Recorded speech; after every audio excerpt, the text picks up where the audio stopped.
Oh, hey guys. I know this might be a little goofy, but I'm going to talk to you about making a blog post. So I want to make sure that we're clear. Like, if we're gonna, you guys are currently writing on the online marketing assistant blog. So that wants to be, let's just say, in Barb's voice. So I'm going to talk to Ed about it as well. She's doing a little more like articles. We want to do like, hey, this is coming from me to you. We want to have like an avatar that we're after. So let's just, we're going to pick, let's just say, let's say Kelly. So Barb, you're going to talk to Kelly, and you're going to be teaching Kelly about being an online marketer or an online marketing assistant. Okay. So what we want to do is we want to speak right directly to her, like we're speaking to one person. We don't want to speak like a group. Okay, I'm saying we are speaking to them in our voice. It's like from me to you, like a trusted friend.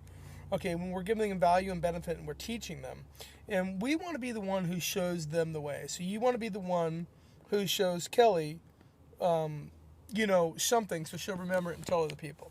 Okay, so like this would be for my local search blog. The title is What This Local Business Owner Doesn't Know. So, that's not the most compelling title, but that's something if you're a local business owner, you'd probably want to read, right? Now, local business owner happens to be my keyword. It's in the title of the post, and also have it early on here in the thing underlined. So I'm saying I recently had a conversation with a prospective client who is a local business owner, and went something like this. So how long have you been in business? 15 years, he said. Wow, that's a long time. You must have a lot of customers. How often do you communicate with them? So I'm asking an agitated question there. I'm asking them, a question like how long do you communicate, or how often do you communicate with them? Barely ever, he said. When I asked how he communicates with his customers, he says, usually at Christmas I send them a Christmas card, but not this year. It's too expensive. So I said, too expensive?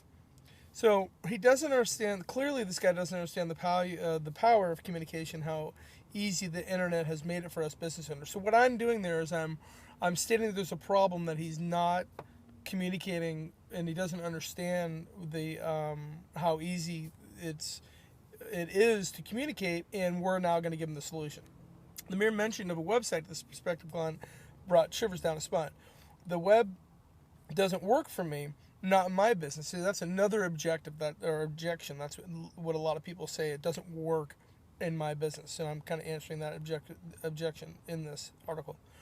And I throw another keyword, same keyword in here. What this local business owner did not understand is that the web has changed, but certain things remain the same. You have to give people a reason to go to your website and buy from you. People just don't appear. So again, I'm telling him, I'm throwing in some education, some knowledge that you have to drive them to your site. They're just not going to come.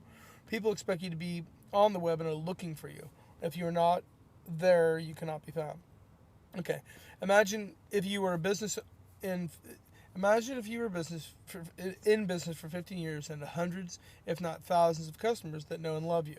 Now imagine if you had quietly asked them to come to your website so you can shower them with free value and benefits on their roses and lawn care.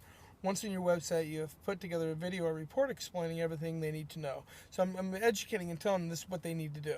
And all they have to do is give you the name and email address, which you already probably have, so you can communicate with them easier. How about sending them an article a month, or better yet, a newsletter where you give them tips and tricks about the business you are an expert in and love so much?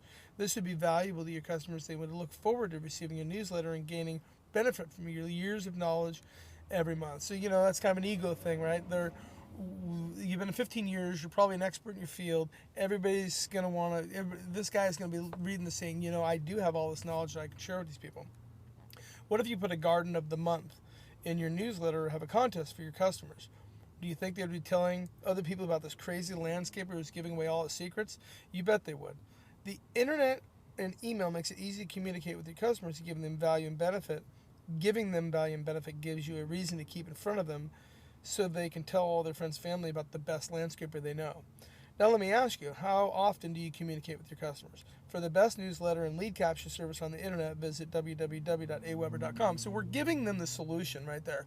We're creating what the problem, what an objection is, and we're giving them the solution. So that's kind of if we can write a little more like that. I'm not saying this is the best article, or the best example. I'm just saying in general. I think I kind of want to talk to you guys about this, so you can see what the concept's like. If you read some ads, you can see it's kind of like a lot more article like type writing instead of just personalized like me to you. And this is how I kind of want you guys to do your linking. You don't need to put 2 links in. It's not the most critical thing that your headline is the article, because I mean, I'm sorry, the keyword, simply because we can title the page the keyword. But anyway, that's it. See you later.